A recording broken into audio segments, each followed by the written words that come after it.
The darkening path. By early March 1945, Japan stood isolated and besieged. American forces had captured Iwo Jima, placing them within fighter escort range of the Japanese home islands. The Imperial Navy lay shattered after Leyte Gulf. Merchant shipping had been strangled by submarine warfare. Yet Japan's industrial capacity, though degraded, continued producing weapons. Its military leadership showed no inclination toward surrender. The American strategic bombing campaign against Japan had, until this point, achieved disappointing results. The 20th Air Force, operating the new B-29 Superfortress bombers from bases in the Mariana Islands, had been conducting high-altitude precision raids against Japanese aircraft factories and industrial targets since November 1944. These missions, flown at altitudes above 25,000 feet, yielded minimal destruction. Persistent cloud cover over Japan, combined with the jet stream's unpredictable winds at high altitude, scattered bomb patterns across miles of terrain. Crews returned reporting they had struck their targets. Reconnaissance photographs told a different story.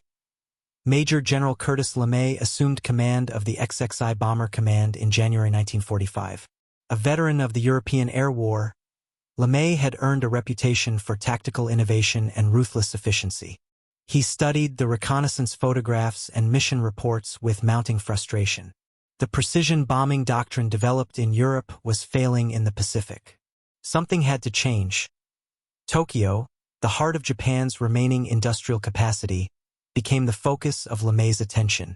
The city sprawled across the Kanto Plain, home to more than 6 million people. Unlike the concentrated industrial complexes of Germany, Tokyo's war production was dispersed throughout residential neighborhoods. Small machine shops, component manufacturers, and assembly facilities occupied wooden buildings indistinguishable from surrounding homes. Workers lived steps from their workplaces. The city's industrial geography made precision bombing nearly impossible.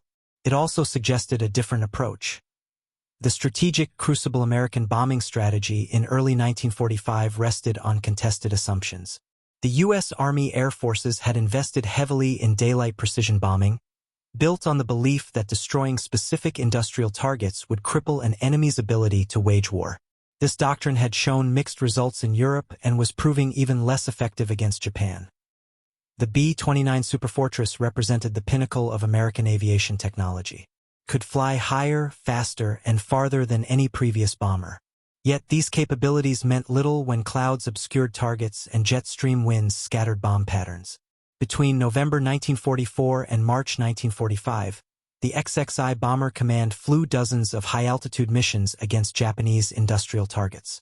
Post-strike reconnaissance showed that fewer than 10% of bombs fell within 1,000 feet of their aim points. Weather conditions over Japan compounded the problem.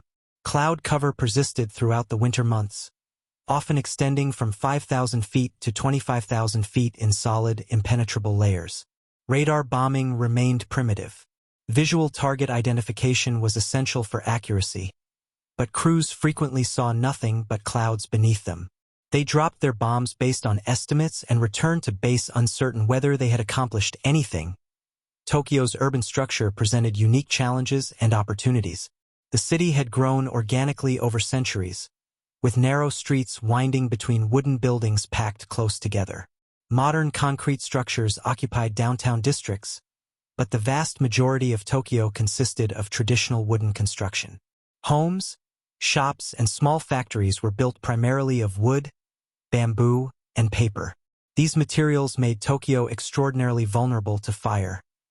American intelligence analysts had studied Tokyo's vulnerability since 1943. They noted that incendiary attacks against German cities had produced devastating results. Hamburg, Dresden, and other German urban centers had suffered firestorms that killed tens of thousands and destroyed entire districts.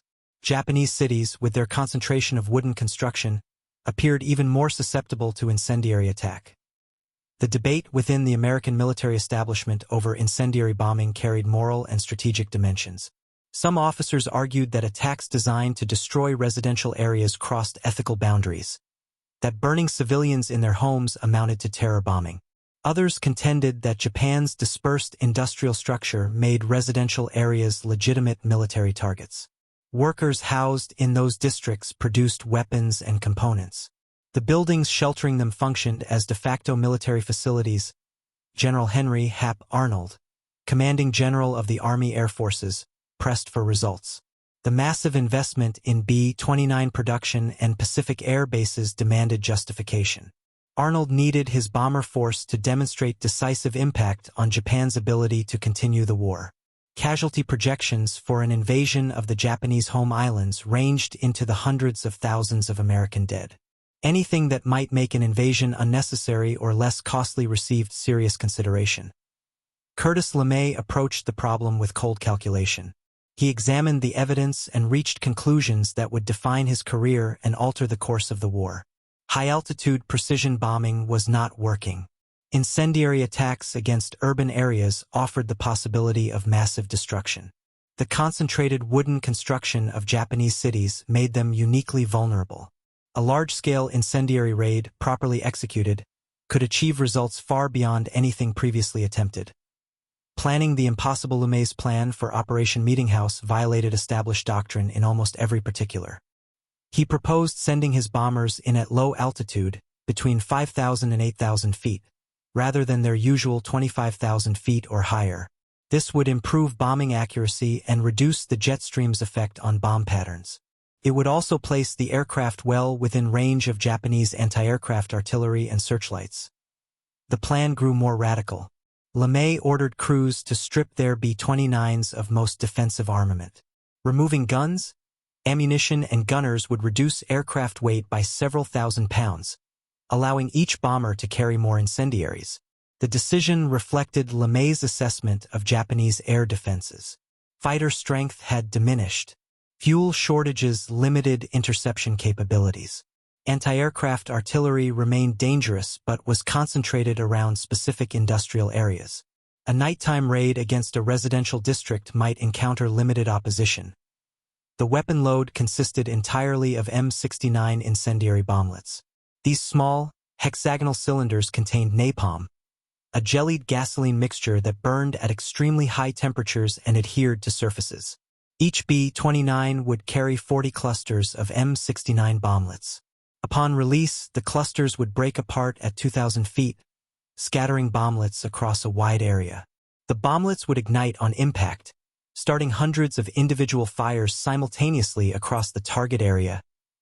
LeMay selected Tokyo's Shitamachi district as the primary target. Shitamachi, located in eastern Tokyo along the Sumida River, was home to more than 1 million people living in wooden houses packed at densities exceeding 100,000 per square mile. The district contained hundreds of small factories and workshops producing military components, tools, and weapons parts.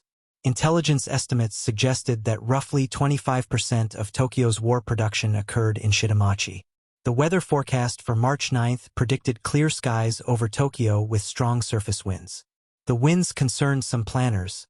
They would spread fires rapidly and unpredictably. LeMay saw opportunity in the same forecast. Strong winds would feed the fires, turning separate blazes into a single conflagration.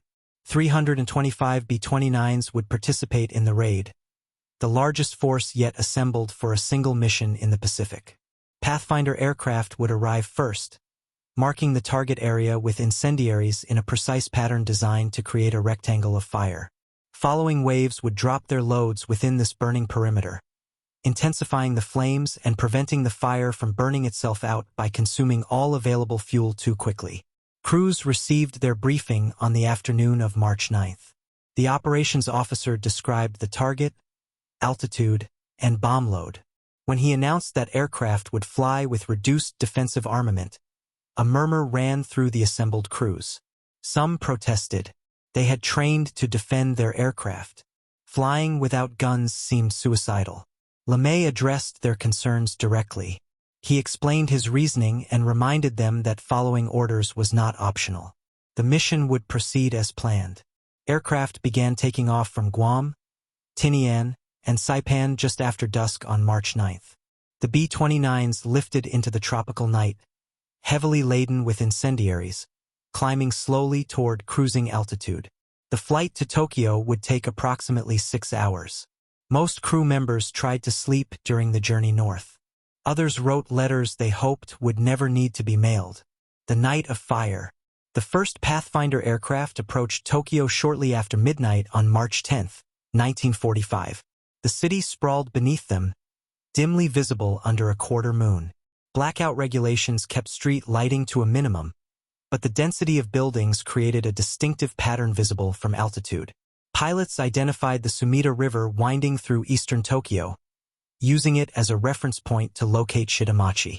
Japanese radar installations detected the approaching aircraft, but the defenders faced severe limitations. Fuel shortages had reduced training hours for fighter pilots throughout late 1944 and early 1945. Many newly assigned pilots possessed minimal night fighting experience. The fighters that did scramble struggled to locate targets in the darkness. Anti-aircraft batteries fired, sending shells bursting in the sky, but the American bombers flew below the altitude where most guns aimed most effectively. At 12:15 a.m., the Pathfinders released their incendiaries in a carefully calculated pattern. The M69 clusters tumbled down, breaking apart to scatter bomblets across Shitamachi's northern edge. Within seconds, hundreds of fires ignited simultaneously. The Pathfinder aircraft banked away as the second wave approached. Bomb bay doors opened on 300 aircraft. The main force began dropping incendiaries in a steady stream. Each bomber carried approximately 6 tons of M69 clusters. Over the course of 3 hours, more than 1,700 tons of incendiaries fell on Shitamachi, igniting fires faster than any firefighting force could possibly control. The fires spread with terrifying speed. Tokyo's residents had practiced air raid procedures, but nothing had prepared them for this scale of attack. Individual fires merged into larger blazes within minutes.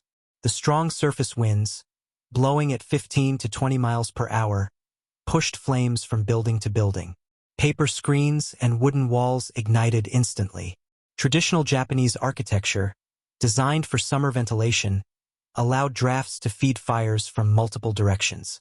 Crew members in the bombers watched the conflagration develop beneath them. What had been scattered points of flame coalesced into a sea of orange light.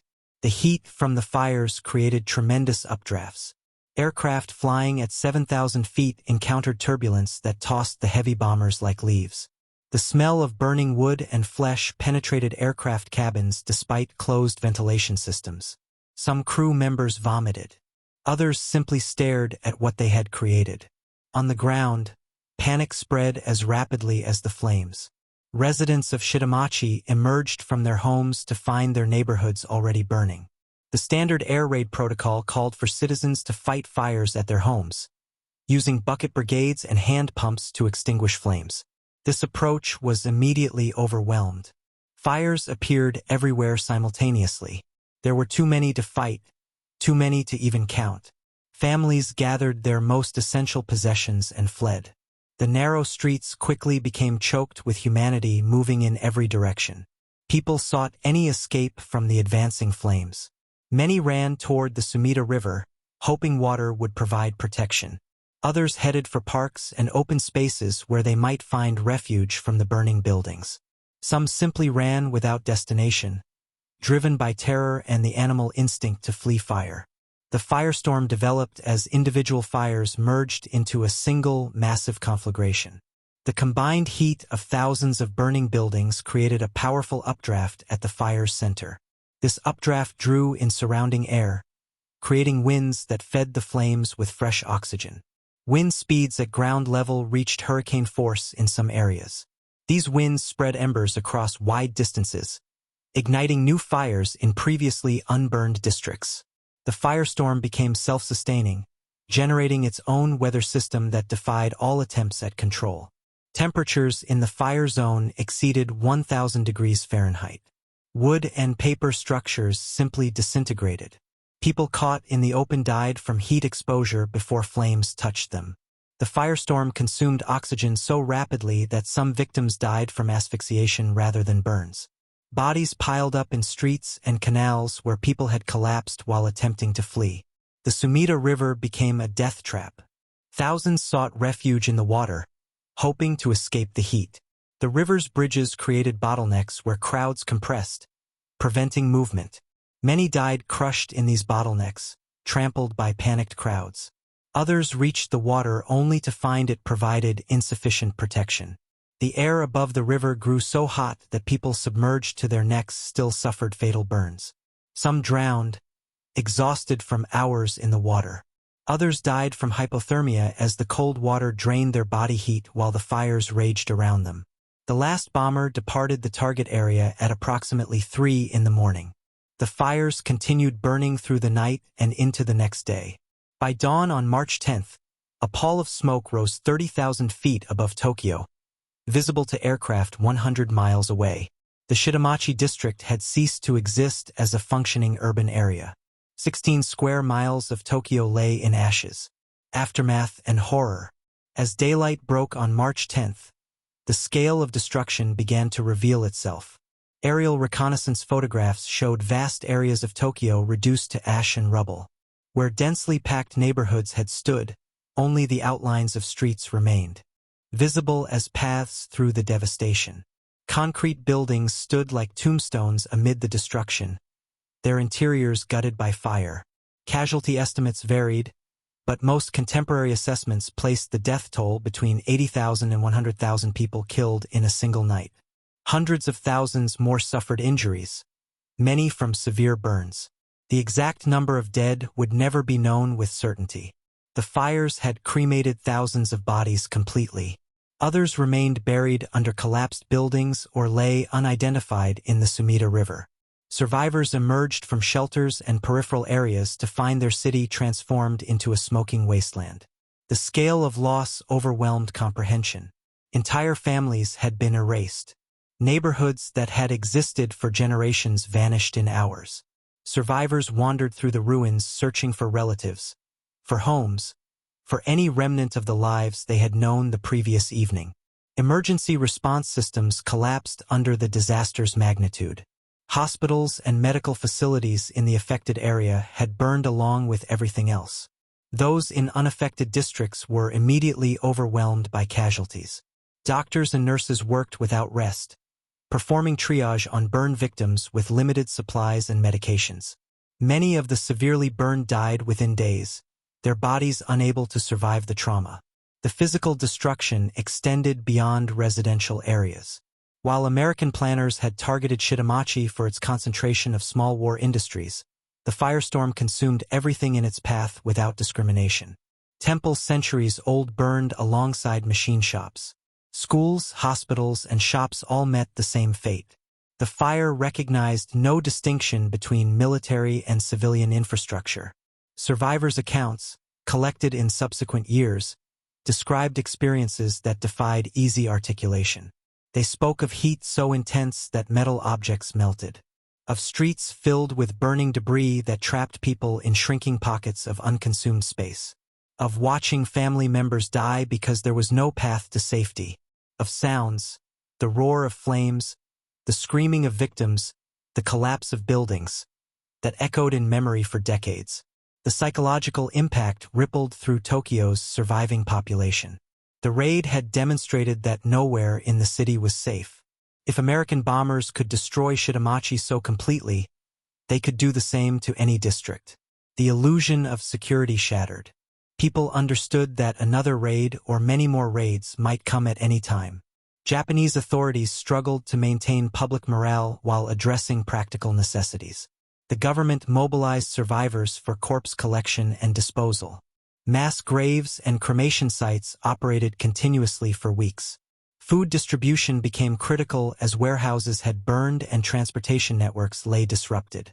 Refugees from the destroyed districts moved in with relatives in other areas, straining housing capacity across Tokyo. Strategic calculations. American strategic planners viewed Operation Meetinghouse as a decisive success. Reconnaissance photographs showed destruction far exceeding any previous raid. The 20th Air Force had demonstrated that its bombers could devastate Japanese urban areas with minimal losses. Only 14 B-29s failed to return, less than 5% of the attacking force. Curtis LeMay reported the results to General Arnold with satisfaction. The incendiary raid had accomplished more in one night than months of high-altitude precision bombing. Approximately 25% of Tokyo's industrial capacity had been eliminated. More importantly, the raid had demonstrated a method that could be replicated against other Japanese cities. Over the following weeks, LeMay ordered similar incendiary raids against Nagoya, Osaka, and Kobe. Each raid followed the Operation Meetinghouse template: low-altitude night attack, stripped aircraft, maximum incendiary loads, targeting of densely populated industrial districts. Each raid produced devastating results. By mid-March 1945, Japan's 4 largest cities had suffered catastrophic firebombing. Combined casualties from these raids exceeded 200,000 dead. The impact on Japanese war production proved significant but complex to measure. The destruction of small workshops and component manufacturers disrupted supply chains in ways that statistics struggled to capture. Large factories might survive a raid intact, but if the suppliers providing their materials or components had burned, production ceased regardless. Worker absenteeism increased dramatically as people dealt with destroyed homes, injured family members, and general trauma. Japanese military leadership understood the strategic implications. The firebombing campaign had exposed the homeland's vulnerability in a way previous raids had not.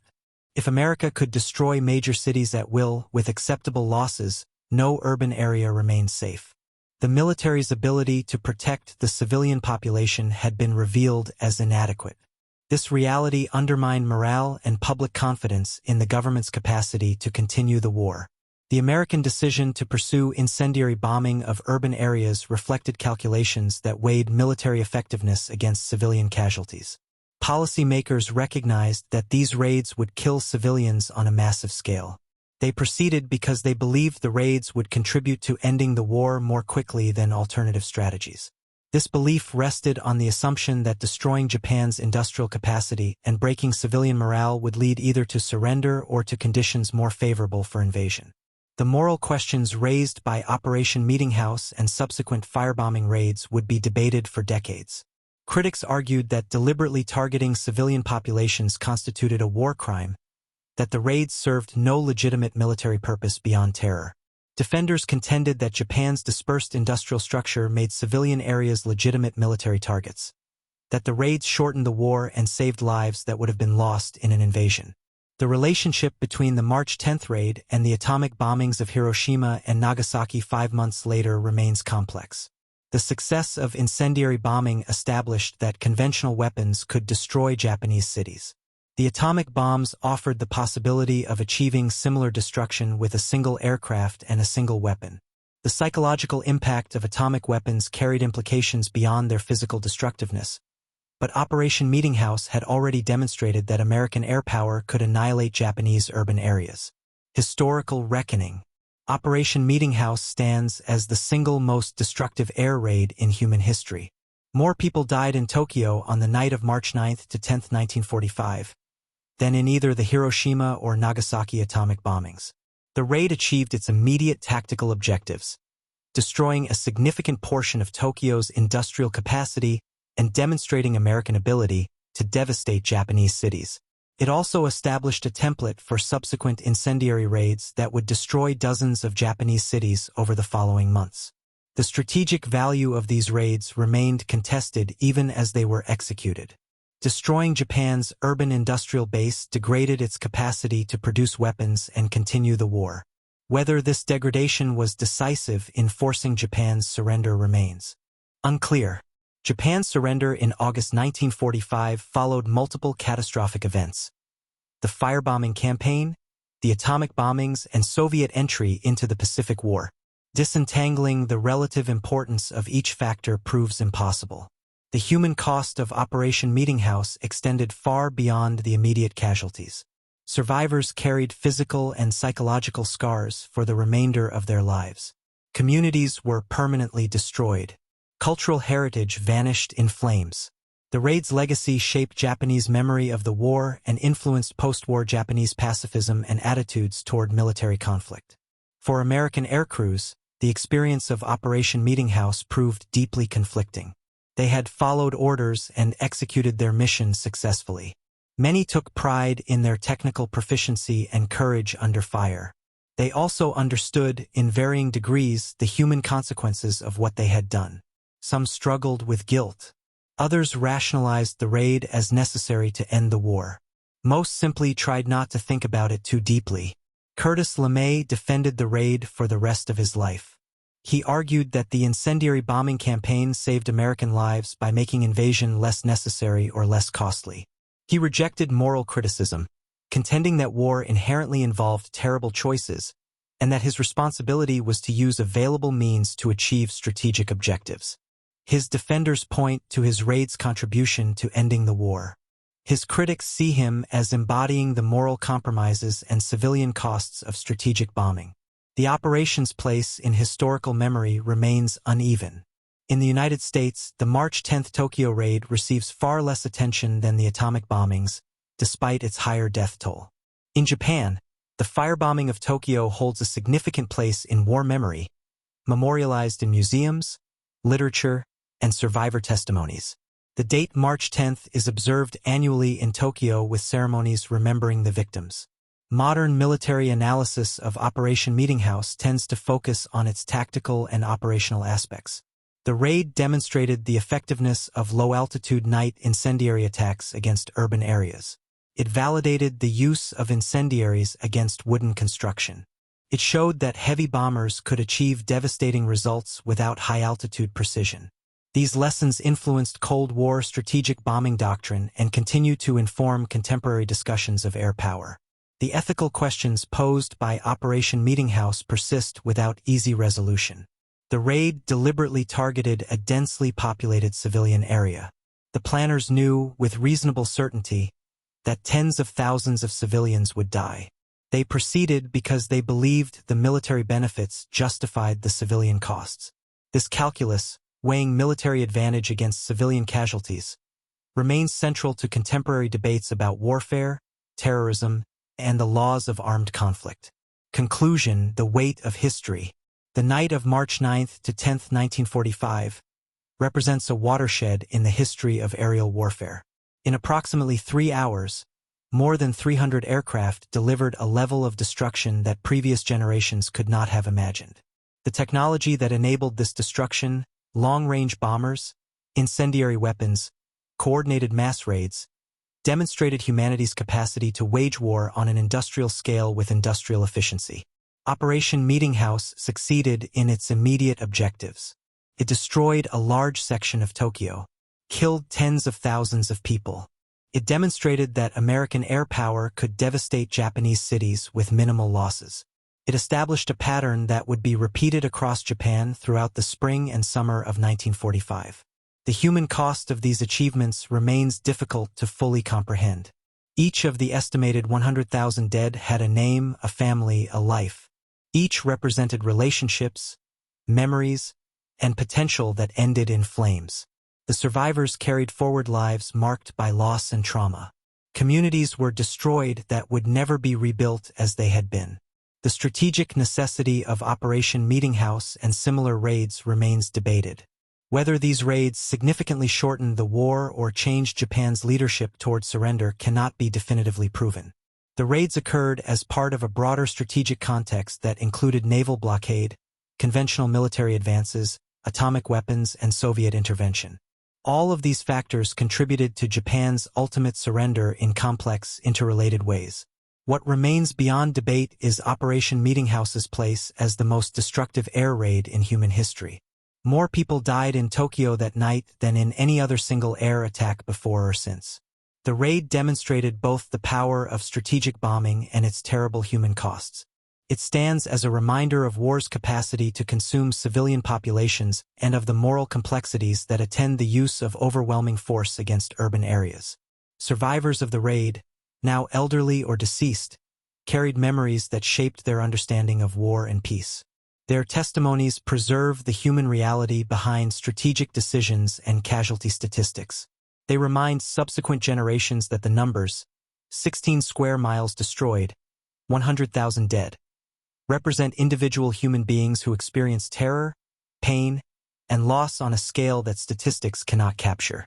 The lessons of Operation Meetinghouse extend beyond military history into questions about the nature of modern warfare, the protection of civilians, and the moral limits of military necessity. The raid occurred in a different era, under different international laws and norms. Yet the questions it raises about proportionality, discrimination between military and civilian targets, and the human costs of strategic bombing remain relevant wherever military force is applied. History does not render final judgments on Operation Meetinghouse so much as preserve its complexity. It was a military success that achieved its tactical objectives. It was a human catastrophe that killed tens of thousands of civilians. It demonstrated technological capability and strategic innovation. It raised moral questions that remain unresolved. It shortened the war or failed to significantly impact its outcome, depending on which analysis one accepts. What remains certain is that on the night of March 9th to 10th, 1945, Tokyo burned in a firestorm that consumed 16 square miles of the city and ended approximately 100,000 lives. The flames that destroyed Shitamachi that night left a mark on history that time has not erased. The survivors, the victims, and the crews who flew that mission carried their experiences forward as testimony to war's terrible capacity for destruction and to the enduring human cost of strategic choices made in the pursuit of military victory. Retriclod can make mistakes. Please double-check responses.